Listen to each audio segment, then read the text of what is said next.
Hello, welcome back to Literary Tutorial.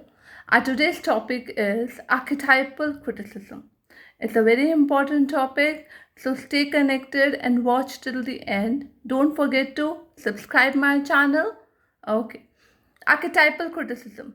This is a very important criticism and it is popularly known as a branch of psychological criticism. This branch has also rooted in the anthropology, right? It marks the transition from new criticism to structuralism, right? Now, what is this particular archetypal criticism also known as? It is also known as totemic, mythological, and ritualistic criticism. Means totemic criticism, mythological criticism, or ritualistic criticism. Wheelwright. Now we need to know what does the archetypes mean.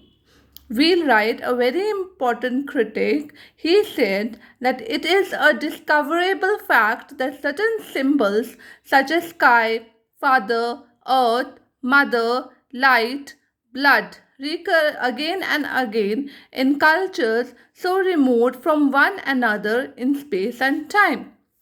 And another important psychologist, Northrop Frye, what he has to say, he said that in literary criticism, the archetypal denote recurrent narrative, design, pattern of action, characters, types, themes, and images which are identifiable in variety of works of literature as well as of as well as in myth, dreams and even social rituals. अगर स्पष्ट भाषा में हमें बताना पड़े कि आर्केटाइपल क्या है, तो आर्केटाइपल जो है वो सिंबल्स, इमेजेस, मिथ, रिचुअल जो हर एक इंस्टीट्यूशन के साथ अटैच्ड होते हैं, हर एक रिलीजन के साथ एक मिथ जो होते हैं, कुछ चीज़ को कैसे रेफर करना है, सिंबल्स बना दिए जाते हैं, इमेजेस बना दिए जाते हैं,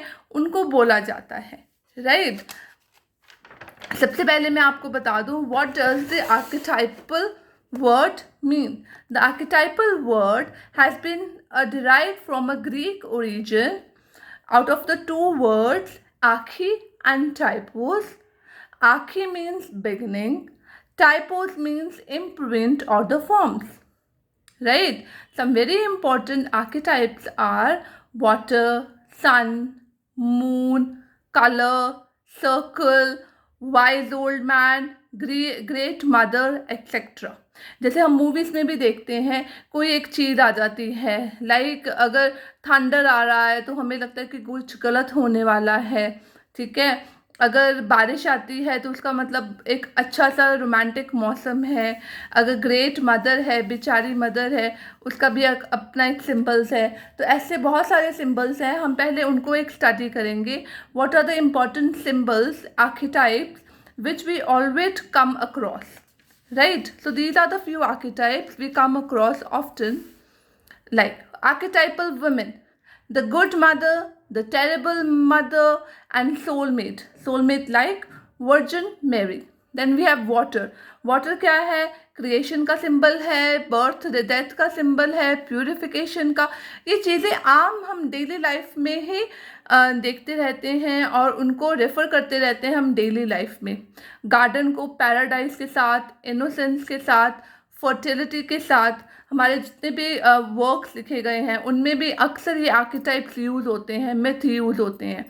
डेजर्ट जो है वो स्पिरिचुअल, एम्प्टीनेस, डेथ, होपलेसनेस के साथ रेफर किया जाता है. रेड जो साइन है, कलर जो रेड है, उसको blood, sacrifice, passion, order.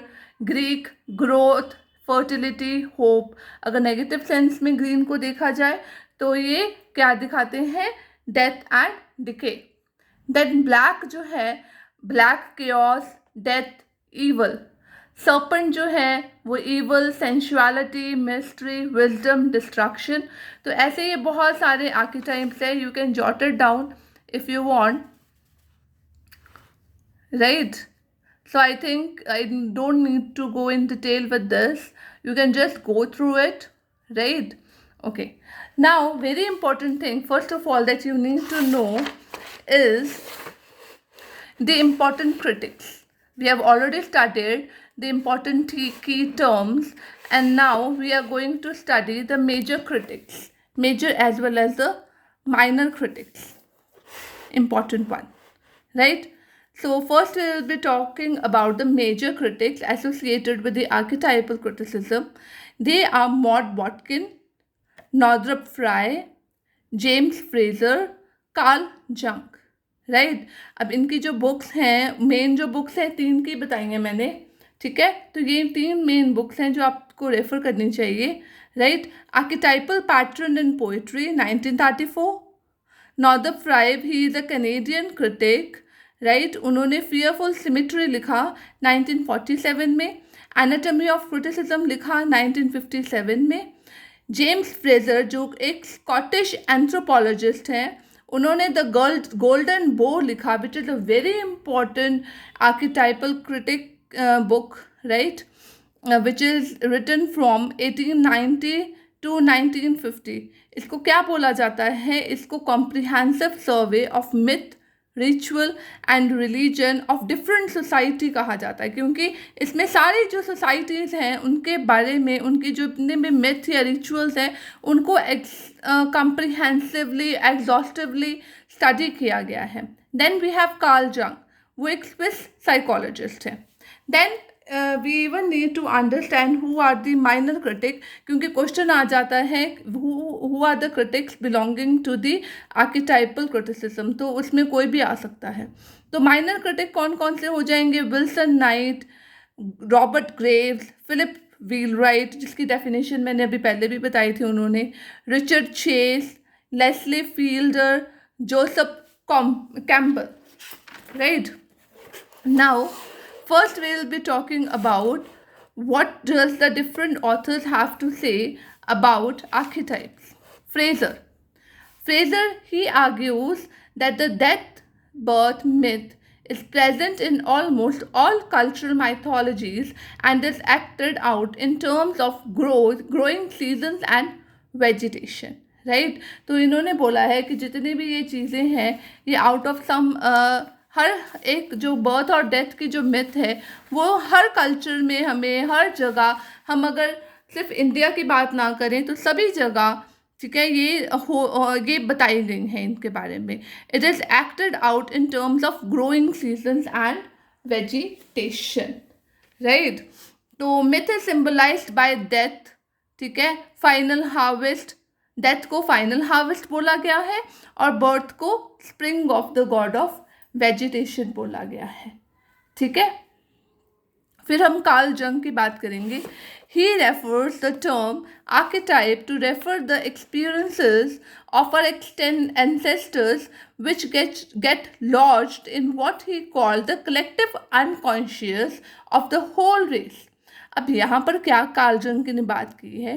Karl जंग ने कहा है कि जो हमारे एंसेस्टर्स के एक्सपीरियंसेस होते हैं वो उनको एक आर्केटाइप का शेप दे देते हैं, ठीक है, और वो हमारे एंटायर जो रेस है उसमें कलेक्टिव अनकॉन्शियस की तरह फॉर्म हो जाती है। अब इसको सिंपल भाषा में बताऊं तो जो हमारे पूर्वज कहते हैं वो हम बिना किंतु परंतु किए वो मान लेते हैं और उसको वैसे ही आगे चलाते रहते हैं। अगर हम पूछते हैं अपने बुजुर्गों से तो ये क्या है, वो कहेंगे हमें नहीं पता, बट ये हमारे पूर्वज करते थे इसलिए हम भी ये चीज़ मानते हैं, राइट। कोई भी चीज़ आप मान लो, सपोजिंगली बिल्ली रास्ता काट गई, राइट, तो एक छोटा सा एग्जाम्पल है, तो कुछ बुरा होगा, रुक जाओ, तो that is a thing of collective unconsciousness, right. तो ये मतलब पीछे से ही चला आ रहा है, these are the experiences of our ancestors. अच्छा, ये कलेक्टिव अनकॉन्शियसनेस क्या है? It is a psychic disposition shaped by forces of heredity, right? It is a number of innate thought, feeling, instinct, memory that reside in the unconsciousness of all the people, ठीक है। अब Karl जंग ने दो चीज़ों के बारे में बात की। First is the collective unconsciousness, जो दूसरी बात की है that is the primordial images. Now, what is the primordial images? He says that this unconsciousness he says that he correspond archetypal to primordial images. Now, what are the primordial images? It originated from the initial stage of humanity and since ever has been part of the collective unconsciousness. ठीक है। Through the universal archetypes are experience and unconscious is revealed. ठीक है, कि हम हमारे अंदर वो unconsciously fitted in हो जाते हैं, right. Then we come to the Northrop Frye. Now this is again very important archetypal critic. He is not interested in origin. उनका जो मेन फोकस है वो ओरिजिन के ऊपर नहीं है कि ये कहाँ से ओरिजिन हुआ। उनका जो मेन फोकस है वो function and effect of archetypes के ऊपर है। ठीक है, तो इन्होंने जो सारा जो इनका फ्रेमवर्क है वो बेसिक दो कैटेगरीज के ऊपर है, that is comedic and tragic. Comedic को आगे उन्होंने दो पार्ट में डिवाइड कर दिया है, कॉमेडी एंड रोमांस। ट्रैजिक को tragedy and satire, right? Okay, then he comes on and further says that he further uses the season and incorporated 4 major genres to it. अब उसने 4 मेजर जॉनर्स जो हैं उनके साथ इनको कनेक्ट किया है। Spring, season as well as genres दोनों को कनेक्ट किया है। अब कैसे कनेक्ट किया है उन्होंने बोला है कॉमेडी जो है दैट इज अ स्प्रिंग। ठीक है, अब स्प्रिंग को कैसे उन्होंने डिफाइन किया है, that is the birth, revival and recreation of hero. ठीक है, जहाँ पर उसका नया बर्थ होता है। देन रोमांस, जो रोमांस है वो समर के सीजन के साथ डिनोट करता हुआ वो कहते हैं दैट कल्मिनेशन ऑफ लाइफ, मतलब कुछ हैप्पीनेस हो रहा है, सक्सेस मिल रहा है, like some marriage is going to happen. Then tragedy, then autumn, it is referred with the autumn, like इसको डाइंग एज। ऑटम को हमें पता है ना कि पतझड़ जो होती है वो पत्ते झड़ने लगते हैं, तो that is a dying stage, fall of the hero, demise of the hero. And then there is a winter, dark generation, that is a winter, right. यहाँ पर सब कुछ खत्म हो जाता है, कुछ भी दिखाई हमें नहीं देता, राइट। उसके बाद जो फ्राई हैं उन्होंने आउटलाइन किया है 5 स्फीयर्स इन हिज स्कीमा। अभी जो 5 स्फीयर्स हैं वो कौन कौन से हैं, human, animal, vegetation, mineral and water. इन सभी को उन्होंने 2 पार्ट्स में फर्दर डिवाइड किया है, कॉमेडिक एंड ट्रेजिक, जो हमने पहले भी किया है, right. Comedic human world, tragic human world, comedic animal, tragic animal, comedic vegetation, tragic vegetation, mineral, comedic, tragic mineral, water, comedy, tragic comedy. And last में उन्होंने न्यूट्रल आर्किटाइप्स के बारे में भी बात की है। So you can jot it down, right. So this is the things which helps us to understand what the archetypal approach